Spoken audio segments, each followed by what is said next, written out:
हाय मेरे स्टूडेंट्स, कैसे हो आप? I welcome you back to this session of single fillers. कल भी हम लोगों ने सिंगल फिलर्स के एक्सरसाइज किए थे जिसमें 15 क्वेश्चन आपके साथ डिस्कस किया गया था। अभी तक यू मस्ट हैव रियलाइज्ड कि फिलर्स बनाने के लिए वर्ड मीनिंग के साथ साथ ग्रामर का रोल भी बहुत इंपॉर्टेंट है। कई जगह पे ग्रामर आपको हेल्प करता है। जहाँ तक वर्ड्स का सवाल है तो वर्ड्स के लिए दो चीज़ें हैं। One is learning the words and second is retaining the words.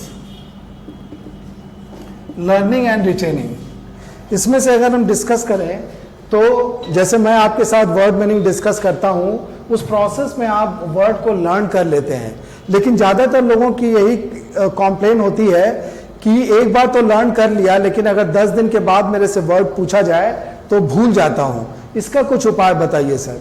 तो उसके लिए आज हम लोग डिस्कस करते हैं how to retain words. Words को हम लोग कैसे रिटेन कर सकते हैं। तो इसके लिए दो साइंटिफिक मेथड्स हैं जो यहाँ पे अभी हम डिस्कस करेंगे। How to retain words. I suggest 2 methods. आपको जो अच्छा लगे आप उसको अडॉप्ट कर सकते हैं and it will pay you rich dividends. पहला मेथड है, इसको 1+2 मेथड के नाम से जाना जाता है। ये मेंटल एबिलिटी पर बेस्ड मेथड है and this is called 1+2 method. And second जो मेथड है that is called play card method, but I have renamed the method. मेरे हिसाब मैंने इसको नाम दिया है visiting card method. Visiting card method. पहले डिस्कस करते हैं method number 1। What is this method all about. इसमें 1+2 का मतलब है एक बार ओरिजिनली वर्ड को याद करना पड़ेगा। सिंपल तरीके से जो हम लोग याद करते हैं, आपको वर्ड को याद करना पड़ेगा और उसके फिर 2 बार रिवाइज करना पड़ेगा। 1+2 कैसे होगा ये बताता हूं। Suppose today is Tuesday. Tuesday को आपने 5 वर्ड्स याद किए, ठीक है। उसके बाद इन्हीं वर्ड्स को 6th day means coming Monday को आपको इसी को फिर रिवाइज करना होगा। वही 5 वर्ड अगर कमिंग मंडे को आप रिवाइज करेंगे, फिर उसके बाद नेक्स्ट 6th डे में, 6th डे क्या होगा, मंडे का 6th डे अगर हम लेंगे तो संडे। इस संडे को भी अगर आप उस वर्ड को रिवाइज करते हैं तो हमारी मेंटल एबिलिटी ऐसी है जो कहती है कि ये वर्ड्स आपको परमानेंटली याद हो जाएंगे। So this is scientifically proven method. अगर इस मेथड को आप अडॉप्ट करते हैं तो वर्ड्स आप याद कर सकते हैं। But for adopting this method you have to be very systematic. आपको ये देखना होगा कि किस दिन आपको कौन सा वर्ड रिवाइज करना है। Then we come to second type, that is visiting card method. इस मेथड में क्या करना होता है, मार्केट में विजिटिंग कार्ड्स मिलते हैं, प्लेन विजिटिंग कार्ड्स। 40-45 रुपए का पैक मिलता है जिसमें 100 कार्ड्स होते हैं। उसमें कार्ड के एक तरफ 5 वर्ड आप लिखें, ब्लैक या ब्लू में वर्ड हो और रेड या ग्रीन कलर से उसका मीनिंग लिखा हुआ हो। कार्ड के दूसरे तरफ भी 5 वर्ड लिखा जा सकता है। इट मीन्स कि एक कार्ड में आप 10 वर्ड लिख सकते हैं। वीक में किसी भी दिन, जिस दिन आप लीजर में हो, may be it's Sunday also, Sunday को बैठ के आप इस तरह से 20 कार्ड तैयार कर लें। जब मंडे स्टार्ट होता है, मंडे को उसमें कार्ड का नंबर भी दिया जा सकता है, serial number 1, 2, 3 like that. Monday को आप 1 और 2 कार्ड्स उसमें से पिकअप करें। उस कार्ड को पिकअप करके जिस समय आप पिक करते हैं कि ये सीरियल नंबर 1 और 2 के कार्ड के मीनिंग को हमको याद करना है, उस समय आपको एक बार ध्यान से देखना पड़ेगा कि जो 20 वर्ड्स आज मैं लर्न करने जा रहा हूं या रिटेन करने जा रहा हूं, उसका मीनिंग क्या है। उसके बाद उन दोनों कार्ड को आप अपने पास रख लें पॉकेट में। It should be with you through out the day. और जब भी मौका मिले कहीं पे आप अकेले बैठे हुए हो तब भी निकाल के उसको देख सकते हैं। क्लासरूम में अगर ब्रेक है, टीचर के आने में थोड़ी देरी है, उस समय भी आप इसको देख सकते हैं। या कहीं गाड़ी में जा रहे हैं, मूव कर रहे हैं, तो उस समय भी आप इसको निकाल के देख सकते हैं। मीनिंग देयर बाय कि पूरे दिन में हो सकता है कि वो जो 20 वर्ड्स हैं उसको आप 20 बार 25 बार पूरे दिन में देख लेते हैं। ये एक तरह से रिवीजन का प्रोसेस है, और अगर आप ऐसा कर पाने में सफल होते हैं तो एक दिन में 20 वर्ड्स आपको याद हो जाएगा। ये वर्ड्स फिर मिस नहीं होंगे। This is a very good method जिसको कि आप अडॉप्ट कर सकते हैं। अब अगर आपके मन में ये क्वेश्चन आ रहा होगा कि sir, out of these two methods which method I should go for, तो उसके लिए मेरा जो पर्सनल एक्सपीरियंस है, ये मेथड शुरू में तो अच्छा लगता है, this method is very good at the beginning, but जैसे जैसे वर्ड का स्टॉक बढ़ते जाता है देन यू गेट कंफ्यूज। तब पता नहीं चलता इस सिस्टम को मेंटेन करने में कि कब किस दिन कौन से वर्ड्स को याद करना है। तो that way it becomes cumbersome after some time, but visiting card method is very easy and very handy also. It is very useful. मेरे जितने भी स्टूडेंट्स ने इसको अडॉप्ट किया है, they have reported to me that good results have been delivered to them. तो आप दोनों में से कोई भी मेथड इस्तेमाल करके देख सकते हैं और फिर मेरे को रिपोर्ट कर सकते हैं कि आपको कैसा रिजल्ट मिला, आपको क्या फायदा हुआ। तो ये थे 2 मेथड जो मैंने आपके साथ डिस्कस किए कि वर्ड्स को कैसे याद किया जाए। Now we come to single filler. कल हम लोगों ने 15 क्वेश्चन आपके साथ किया था। आज उसी डिस्कशन को आगे बढ़ाते हुए we come to question number 16। अभी आपके स्क्रीन पर भी आएगा question number 16।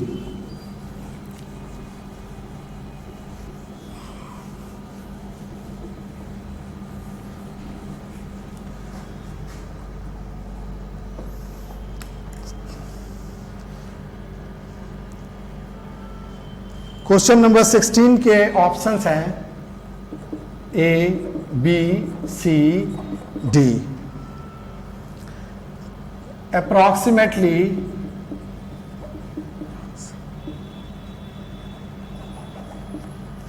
second word is usually,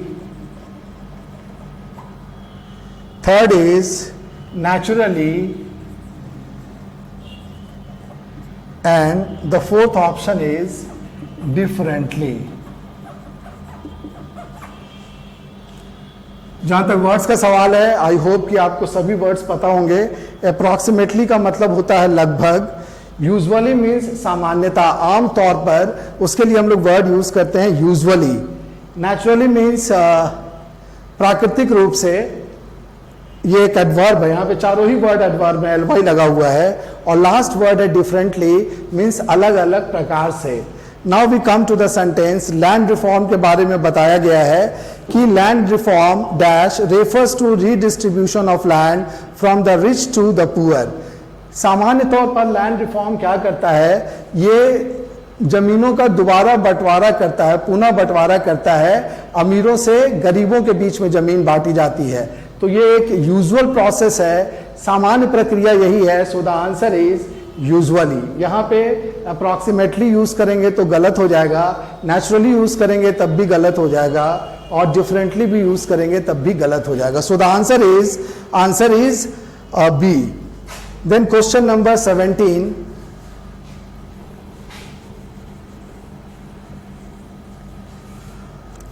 question 17 में जो ऑप्शंस हैं वो हैं डायरेक्टेड, सेकंड, बी ऑप्शन में अप्रोच्ड, ऑप्शन नंबर सी में अंडरटेकन, और डी इज एड्रेस्ड।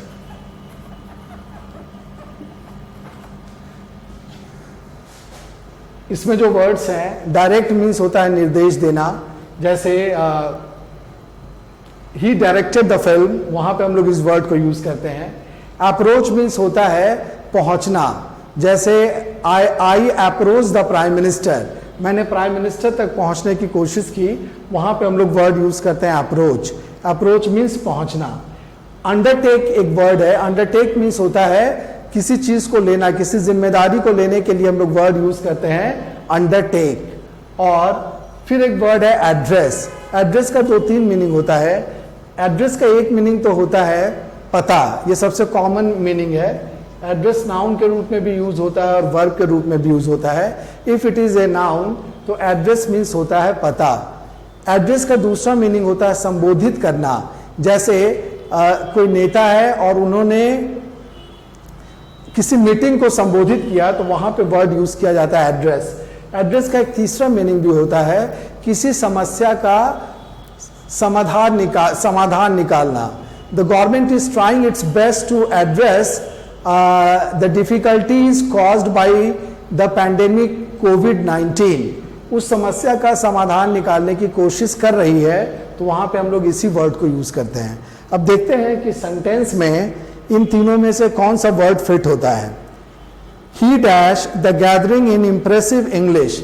गैदरिंग का मतलब जो लोग जुटे होते हैं एक जगह पे, उसको हम लोग कहते हैं गैदरिंग। तो उसने प्रभावशाली अंग्रेजी में उस गैदरिंग को संबोधित किया। अंग्रेजी में बोलना, इसका मतलब संबोधित करना, और संबोधित करने के लिए वर्ड है address. So the answer is D. 17th का आंसर यही होगा। Then question number 18।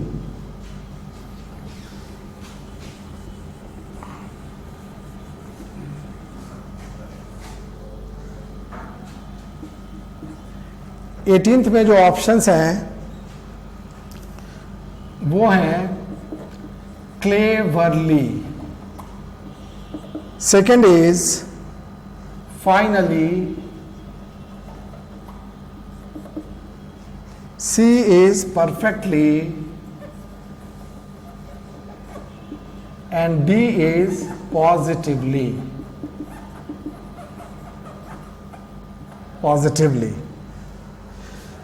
Meaning wise देखें, क्लेवरली मीन्स चालाकी से, सिंपल वर्ड है, ये बहुत कॉमन वर्ड है।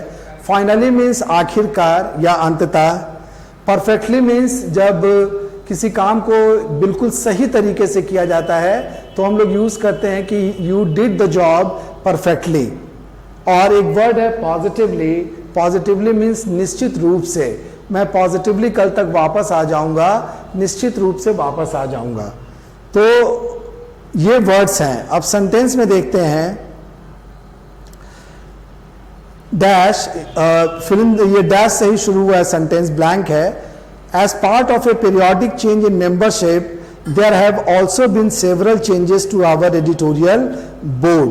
कहता है कि एडिटोरियल बोर्ड में जो समय समय पर जो परिवर्तन किए गए, उससे क्या हुआ, उससे हमारे एडिटोरियल बोर्ड में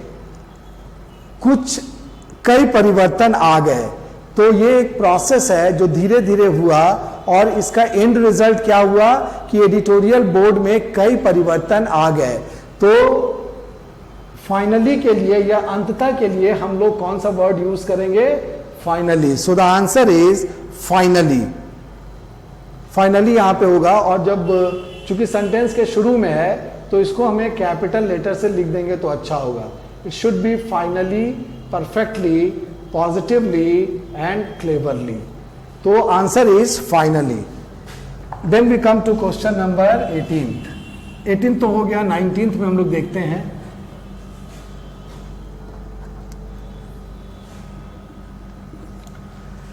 नाइनटीन्थ के जो वर्ड्स हैं, पहला वर्ड है यूजुअल। पहले भी आ चुका है, अभी हम लोगों ने क्वेश्चन में डिस्कस किया, usually. Second is foremost. foremost. C is independent. C is independent. And D is required.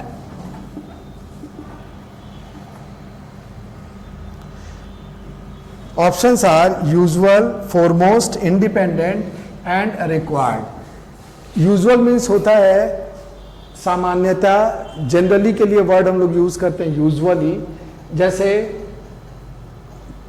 Classes लेना ये एक यूजुअल प्रोसेस है, वहाँ पे सामान्य के लिए हम लोग वर्ड यूज करते हैं यूजुअल। फोरमोस्ट का मतलब होता है सर्वोपरि, फर्स्ट एंड फोरमोस्ट। जैसे if you are a student, your foremost duty is to study, वहाँ पे हम लोग इस वर्ड को यूज करते हैं। इंडिपेंडेंट यू नो, स्वतंत्र, और रिक्वायर्ड मीन्स आवश्यक। लेकिन ये जो सेंटेंस है इसमें हम लोग ग्रामर के नॉलेज को भी अप्लाई कर सकते हैं। ग्रामर का क्या नॉलेज होगा, यहाँ पर ब्लैंक के पहले एन लिखा हुआ है, ब्लैंक के पहले एन लिखा हुआ है, इसका मतलब ये है कि इसके बाद जो आने वाला वर्ड है वो यूजुअली होना चाहिए, वॉवेल से शुरू होना चाहिए। अब अगर यहाँ पे हम देखें तो एफ फोरमोस्ट के पहले ए लगेगा, अगर लगाएंगे तो ए लगेगा, एन नहीं लगेगा, इसीलिए बी मेरा आंसर नहीं होगा। उसी तरह से रिक्वायर्ड के पहले भी ए लगेगा, एन नहीं लगेगा, इसीलिए रिक्वायर्ड भी मेरा आंसर नहीं होगा। अब बचा यूजुअल और इंडिपेंडेंट, इन दोनों में से कौन मेरा आंसर है ये डिसाइड करना होगा। तो सेंटेंस को देखते हैं। Adaptation has become and dash part of any climate change strategies. ठीक है, अब यहां पर अगर मीनिंग के हिसाब से देखेंगे तो यूजुअल भी हो सकता है, यूजुअल पार्ट भी सही है और इंडिपेंडेंट पार्ट भी सही है।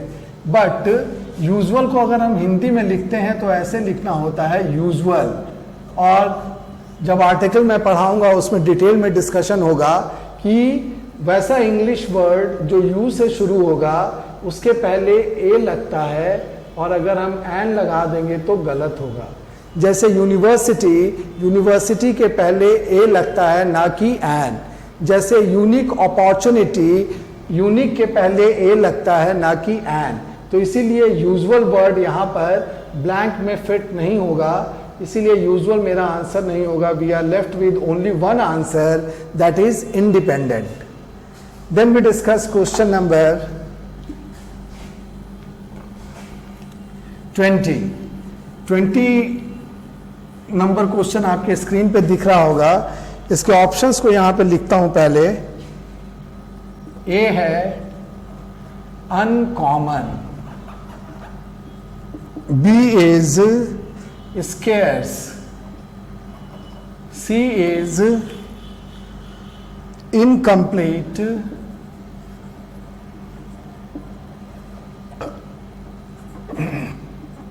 and D is inconsistent. These are the words. Uncommon, जो चीज़ें उतनी नहीं दिखती उसको हम लोग कहते हैं अनकॉमन। जैसे ड्रेस में हम लोग बोलते हैं कि ये थोड़ा अनकॉमन ड्रेस है, वहाँ पे हम लोग इस वर्ड को यूज़ करते हैं। स्केर्स मीन्स होता है वैसी चीज़ें जो कम होती हैं, जिसका अभाव होता है, स्कार्सिटी से बना हुआ वर्ड है स्केर्स। थर्ड इज इनकम्प्लीट, अधूरा, और फोर्थ है इनकंसिस्टेंट। एक वर्ड होता है कंसिस्टेंट,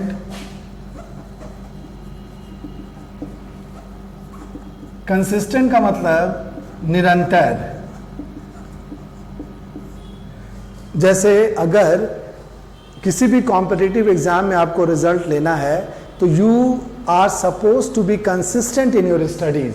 आपको अपने स्टडीज में निरंतर रहना पड़ेगा, लगातार बने रहना पड़ेगा। फॉर एग्जाम्पल, जैसे अगर मैं कहूँ कि कोई भी कॉम्पिटिटिव एग्जाम क्लियर किया जा सकता है अगर आप 5 से 6 घंटे कंसिस्टेंट स्टडीज करते हैं तो वहाँ पे 5 से 6 घंटा का मतलब क्या हुआ, आज भी 5 घंटा, कल भी 5-6 घंटे, परसों भी 5-6 घंटे। ऐसा नहीं होगा कि आज 12 घंटा पढ़ लिया और 3 दिन फिर कोई पढ़ाई नहीं।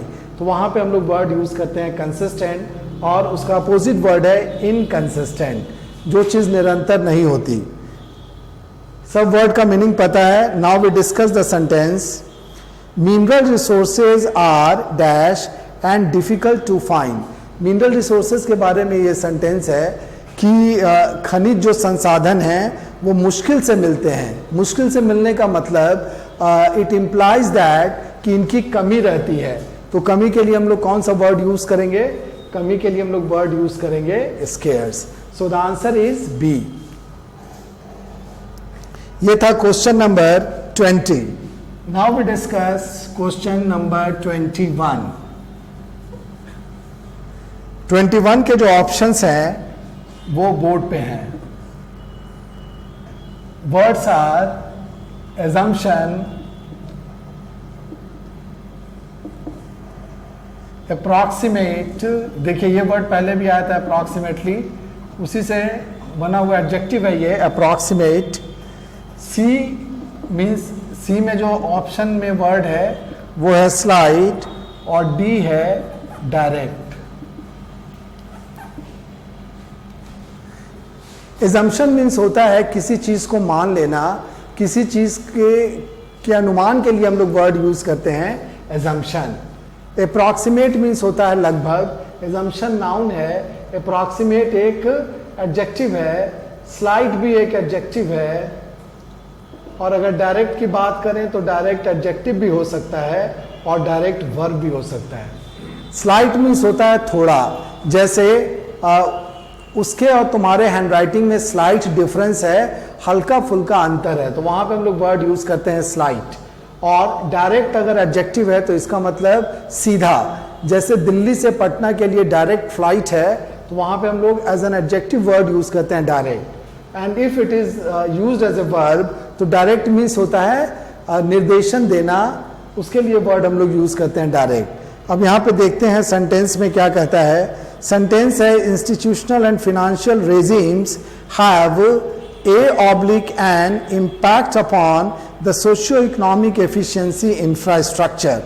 इसमें दो चीज़ों के बीच में रिलेशन बताया गया है कि इंस्टीट्यूशनल और फाइनेंशियल रेजिम, रेजिम वर्ड मैंने पिछले वीडियो में डिस्कस किया है। रेजिम का मतलब होता है शासनकाल, तो इसका असर होता है किस चीज़ पे, इसका असर होता है सामाजिक और आर्थिक कार्य कुशलता पर। तो जो असर है, असर के लिए हम लोग क्या वर्ड यूज करते हैं, direct, direct impact. So the answer is direct. आपका क्वेश्चन होगा कि स्लाइड भी तो हो सकता है सर, थोड़ा असर अगर हम बताते हैं तो असर की अगर मात्रा कम होगी तो वहां पे स्लाइड भी यूज कर सकते हैं।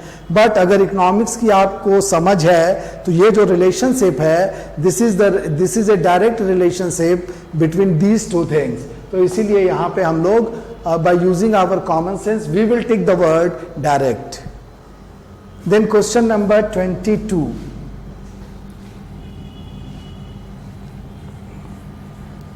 के ऑप्शंस हैं, ये भी एक अच्छा क्वेश्चन है। Options are there. Option A है पोटेंशियल,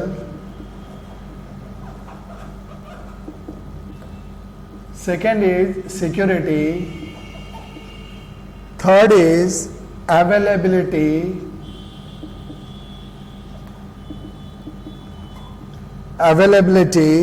और फोर्थ इज फैसिलिटी। इसमें से जो चारों वर्ड हैं ये नाउन है, बट पोटेंशियल नाउन भी होता है और एडजेक्टिव भी होता है। सिक्योरिटी इज ए नाउन, कभी कभी इसको हम लोग एडजेक्टिव के रूप में भी यूज करते हैं। अवेलेबिलिटी नाउन है और फैसिलिटी भी नाउन है। पोटेंशियल मीन्स होता है क्षमता, जैसे हमारे देश के जो युवा हैं उनमें ट्रेमेंडस पोटेंशियल है, बहुत ज़्यादा क्षमता है, तो क्षमता के लिए हम लोग वर्ड यूज करते हैं पोटेंशियल, और उस समय ये एक नाउन है। एडजेक्टिव में भी यूज किया जाता है पोटेंशियल, मीन्स भावी, भविष्य में जो होने वाली चीज होती है, that is called potential. Potential danger, जैसे अभी इंडो चाइना बॉर्डर पर पोटेंशियल डेंजर है, खतरा है जो कभी भी हो सकता है। Second word is security. Security means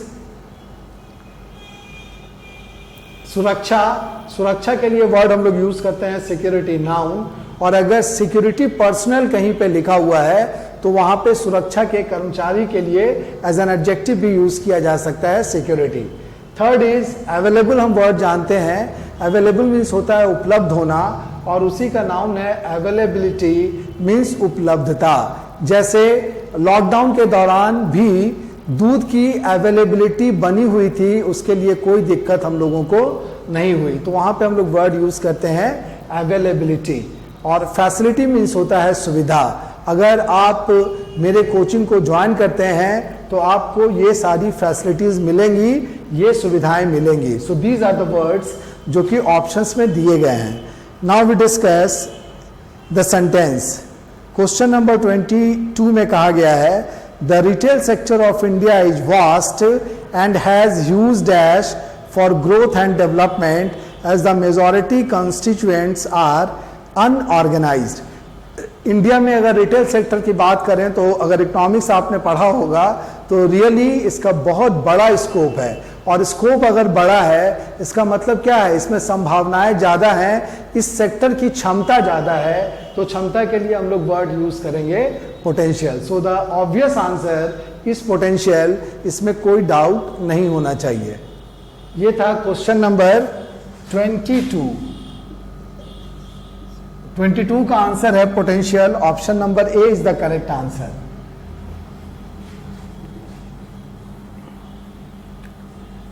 now we come to question number 23। इसके जो ऑप्शंस हैं वो पहले डिस्कस करते हैं। फर्स्ट इज ए में अराउंड, बी एमंग, सी बिटवीन। ये थोड़ा प्रीपोजिशन पर बेस्ड ऑप्शंस है, इसके अंतर को समझना होगा। सी में विथ था, सी विथ, और डी था बिटवीन। इसमें अराउंड की बात करें तो अराउंड एक एडवर्ब है, इसका मतलब होता है लगभग। एमंग और एमंग विथ और बिटवीन प्रीपोजिशन है। एमंग हम लोग यूज करते हैं दो से ज्यादा चीजों के लिए, वहां पे हम लोग यूज करते हैं एमंग। बिटवीन यूज किया जाता है दो चीजों के लिए। For example, my grandfather distributed his property between his two sons. दो बेटे हैं, वहां पे बिटवीन। अगर दो से ज्यादा लोग होंगे, 5 होंगे, 8 होंगे, तो वहां पे हम लोग वर्ड यूज करते हैं among. For example, the government distributed food packets among the poor. सरकार ने गरीबों के बीच में फूड पैकेट्स बांटे। तो गरीब दो तो नहीं होंगे, डेफिनेटली गरीबों की संख्या ज़्यादा ही होगी। 25 हो सकती है, 100 हो सकती है, 200 हो सकती है, तो वहाँ पे हम लोग यूज़ करते हैं एमंग। और विथ का मतलब तो होता है साथ। अब देखते हैं कि सेंटेंस क्या कहता है। सेंटेंस को पढ़ने के साथ ही लग रहा है कि ये दो चीज़ों की सीमाओं के बारे में बात कर रहा है, उसके दो सीमाओं के बीच की बात कर रहा है। The boundary between air and lethal gas. एक लेयर एयर का है और दूसरा जो लेयर है वो लेथल गैस का है। लेथल मीन्स होता है जहरीला या जानलेवा, उसके लिए हम लोग वर्ड यूज करते हैं लेथल। तो दो लेयर है, दो लेयर के लिए अब आप ही बताइए, मीनिंग मैं पहले डिस्कस कर चुका हूं कि बिटवीन सही होगा कि एमंग सही होगा। Definitely you will go for between, so the answer is between. ये प्रीपोजिशन पर बेस था। प्रीपोजिशन का ज्ञान अगर सही होगा तो ये वाला क्वेश्चन आप डेफिनेटली सही टिक करेंगे। Now question number 24।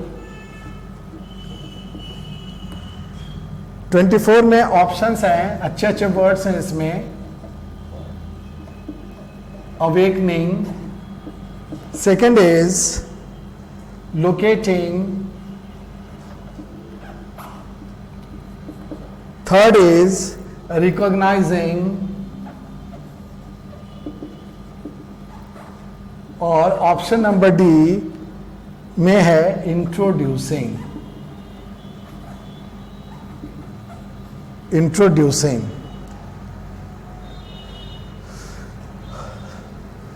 ये वर्ब के रूप में दिए गए हैं। वर्ब का V4 फॉर्म यहाँ पे है। क्यों है ये बताते हैं। यहाँ पे इसके पहले अगर सेंटेंस आप पढ़ेंगे तो फॉर के बाद इसमें से कोई भी वर्ड आएगा फॉर के बाद, और चूंकि फॉर एक प्रीपोजिशन है इसीलिए उसके बाद जब भी वर्ब हम लोग यूज करते हैं तो वर्ब का V4 फॉर्म यूज किया जाता है।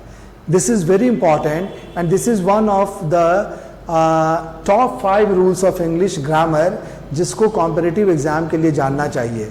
Whenever a verb comes after a preposition, it is always there in the form of V4. और ये इसीलिए यहाँ पे जो भी वर्ड्स हैं उसमें ing लगा हुआ है. ये सब वर्ब V4 के फॉर्म में है. अब वर्ड्स देखते हैं. अवेकन, अवेकनिंग एक वर्ड है. अवेकन मीन्स होता है जागरूक होना, तो उसके लिए वर्ड है अवेकनिंग. लोकेट मीन्स होता है किसी चीज का पता लगाना, लोकेट करना. जैसे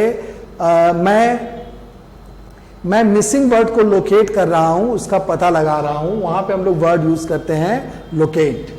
फिर एक वर्ड है रिकॉग्नाइज. रिकॉग्नाइज मीन्स होता है पहचानना. हम लोग चूंकि बहुत दिनों के बाद मिले थे, therefore he could not recognise me, मुझे पहचान नहीं पाया. और फिर एक वर्ड है इंट्रोड्यूस. इंट्रोड्यूस का मतलब होता है परिचय देना. जैसे I introduced myself to the board members, तो वहां पे हम लोग वर्ड यूज करते हैं इंट्रोड्यूस. इंट्रोड्यूस का एक और मीनिंग होता है किसी सिस्टम को शुरू करना या कोई चीज शुरू करना. जैसे अभी 8-10 दिन पहले बीएससी कोचिंग ने ऑनलाइन क्लासेस आपके फायदे के लिए इंट्रोड्यूस किया, शुरू किया, तो वहां पे हम लोग इसी वर्ड को यूज करते हैं. तो वर्ड्स का मीनिंग आपको क्लियर होगा, इसमें कोई डाउट नहीं होगा. अब हम लोग देखते हैं कि सेंटेंस में कौन सा वर्ड फिट होगा. दिस इज क्वेश्चन नंबर 24 और सेंटेंस है as a result there is a need for dash more innovative schemes to attract large scale investment into infrastructure. परिणाम स्वरूप अगर इसका हिंदी हम बोले तो परिणाम स्वरूप आवश्यकता है कि ज़्यादा इनोवेटिव मतलब नए नए तरीके के योजनाओं को शुरू करने की या लागू करने की. सेंटेंस का मीनिंग यही निकलता है. और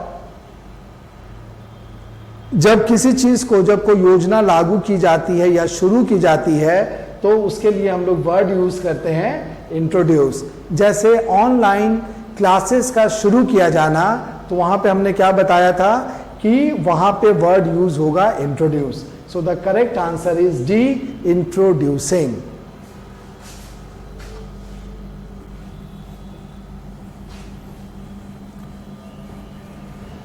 Now we come to question number 25.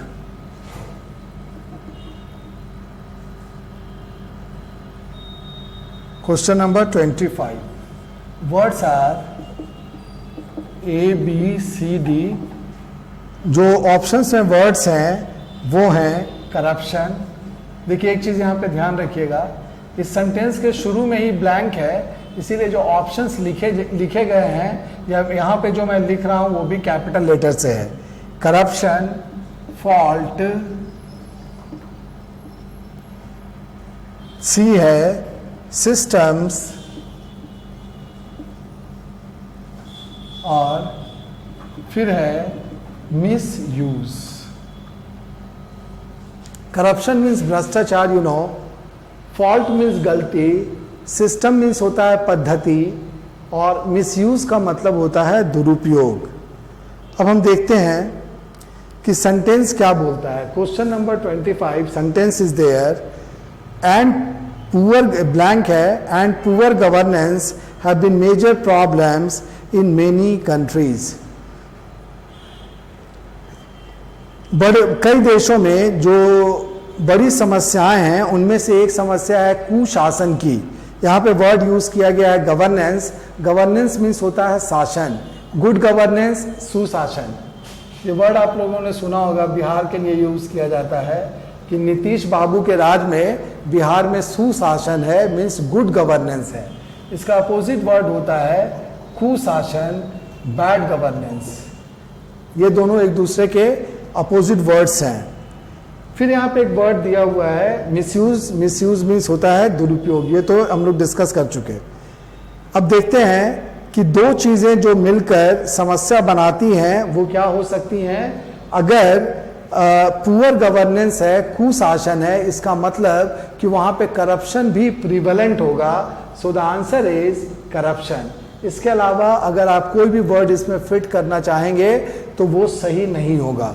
So the answer is A. Corruption and poor governance have been major problems in many countries. Now we discuss question number 26.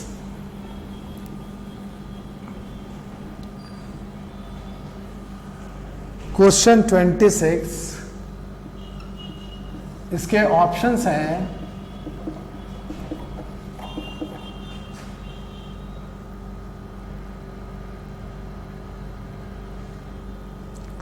Options are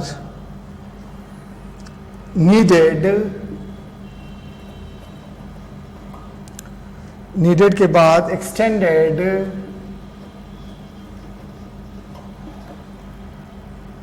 reached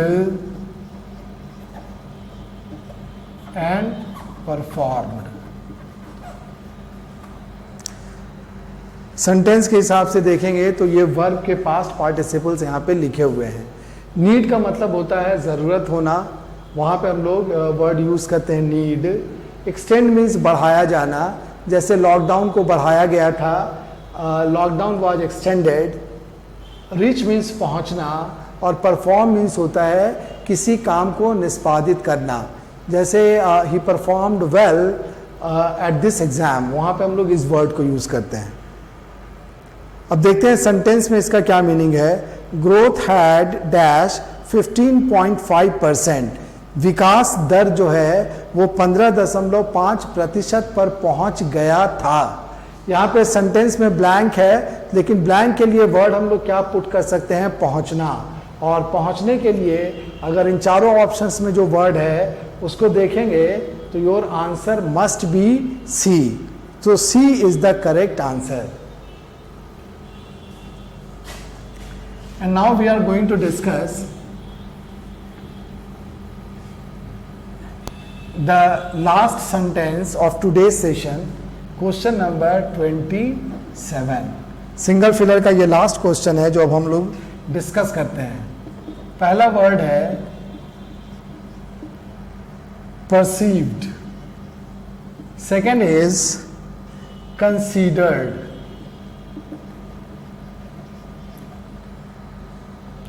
C is observed, और D है referred. These are the words. एक word है perceive. perceive का मतलब होता है किसी चीज के बारे में अपना विचार बनाना, उसके लिए हम लोग वर्ड यूज करते हैं perceived। जैसे he perceived this issue to be a major one, उसने इस मुद्दे को किस तरह से लिया, काफी गंभीरता से लिया, और इसी से वर्ड बनता है परसेप्शन। जैसे कोई सोशल इशू है, उसके बारे में मेरी कुछ सोच कुछ है और आपकी सोच कुछ दूसरी हो सकती है, तो वहाँ पे हम लोग वर्ड यूज करते हैं परसेप्शन। मतलब किसी चीज को देखकर उसके बारे में सोचना या अंदाज लगाना या ओपिनियन फॉर्म करना, उसके लिए हम लोग वर्ड यूज करते हैं perceive. Second word is consider. Consider का मतलब मानना, मानने के लिए हम लोग वर्ड यूज करते हैं consider. This is considered to be a big mistake, ये जो गलती है इसको एक बड़ी गलती माना जा रहा है, वहां पे हम लोग वर्ड यूज करते हैं कंसीडर। नेक्स्ट है ऑब्जर्व। ऑब्जर्व का मतलब होता है ध्यान पूर्वक देखना। जैसे आई एम, बॉस बोलता है ना ऑफिस में कभी कभी, आजकल देख रहे हैं I am observing your activities, आजकल तुम काम धाम कुछ नहीं कर रहे हो, तो ऑब्जर्व का मीनिंग होता है ध्यान पूर्वक देखना। ऑब्जर्व का दूसरा मीनिंग भी होता है और वो है मनाना।